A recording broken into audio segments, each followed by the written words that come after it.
পুরীর জগন্নাথ মন্দিরের সাথে সাথে আসানসোলের ইস্কন মন্দিরে হয়ে গেল জগন্নাথ দেব স্নানযাত্রা উৎসব। সকাল থেকে পুজো পাঠের মধ্য দিয়ে জগন্নাথ দেবের স্নানযাত্রা শুরু হয়। এই উপলক্ষে বহু ভক্তদের উপস্থিতি লক্ষ্য করা যায়। এই দিন আসানসোলের ইস্কন মন্দিরে রথযাত্রা দিন জগন্নাথ দেবের রথযাত্রা শুরু হবে। সেই রথযাত্রা পৌঁছবে আসানসোলে।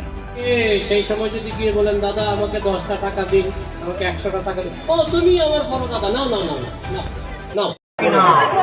হরে কৃষ্ণ। আজ স্নানযাত্রা মহোৎসব 2024 22শে জুন শনিবার।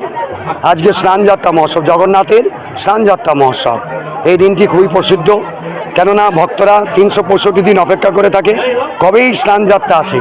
সেই দিন ভক্তরা নিজ হস্তে ভগবানকে স্নান করাবার সুযোগ পায়। প্রবাল বৃদ্ধ বনিতা জাতি ধর্ম বর্ণ নির্বিশেষে সকলেরই অধিকার রয়েছে আজকের দিনে নিজ নিজ গৃহ থেকে স্নানের দ্রব্য নিয়ে এসে ভগবানকে স্নান করাবার।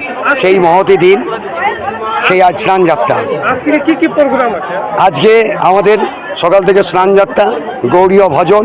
এখন শ্রীরাম মায়াপুর থেকে আগত পরম পূজ্যপাদ আমাদের প্রেমাঞ্জন দাস ব্রহ্মচারী, ডক্টর প্রেমাঞ্জন দাস ব্রহ্মচারী শ্রীমুখ থেকে মহতী হরিকথা, ভাগবত কথা, এবং আপনারা দেখতে পাচ্ছেন প্রসাদম রয়েছে, আমাদের জল সার্ভিস রয়েছে, তাছাড়া লস্যি, এরকম অনেক সার্ভিস আমাদের এখানে রয়েছে ভক্তদের জন্য।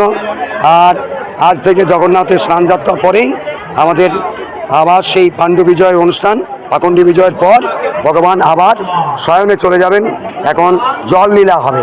আজ থেকে 15 দিন যাবৎ জগন্নাথকে আর দর্শন হবে না, ভক্তরা দর্শন করতে পারবেন না। আগামীকাল থেকে জগন্নাথের দর্শন আর হবে না। এবার জগন্নাথ আমাদের আসানসোল মন্দিরে চলে যাবেন। আবার সকলকে 7ই জুলাই রবিবার ঠিক বেলা 2টোর সময় ইস্কন বেণীমাধবনগর ইস্কনের পুরনো মন্দিরে সকলকে জানাই সাদর আমন্ত্রণ।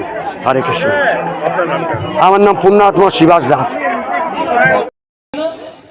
ঠিক তেমনি প্রেমের দুটো প্রান্ত হচ্ছে রাধা প্রেম আর কৃষ্ণ প্রেম। কৃষ্ণ প্রেমের শেষ প্রান্তে রয়েছেন মহাপ্রভু, আর রাধা প্রেমের শেষ প্রান্তে রয়েছেন জগন্নাথ। বোঝা গেল? তো জগন্নাথ কৃষ্ণ তিনি যখন বৃন্দাবন ছেড়ে তিনি যখন দ্বারকায় গেলেন, দ্বারকায় গিয়ে, আমি সংক্ষেপে বলছি, দ্বারকায় গিয়ে তিনি দ্বারকার রাজা হলেন। কিন্তু তার মনটা সবসময় কোথায় পড়ে থাকতো? বৃন্দাবন।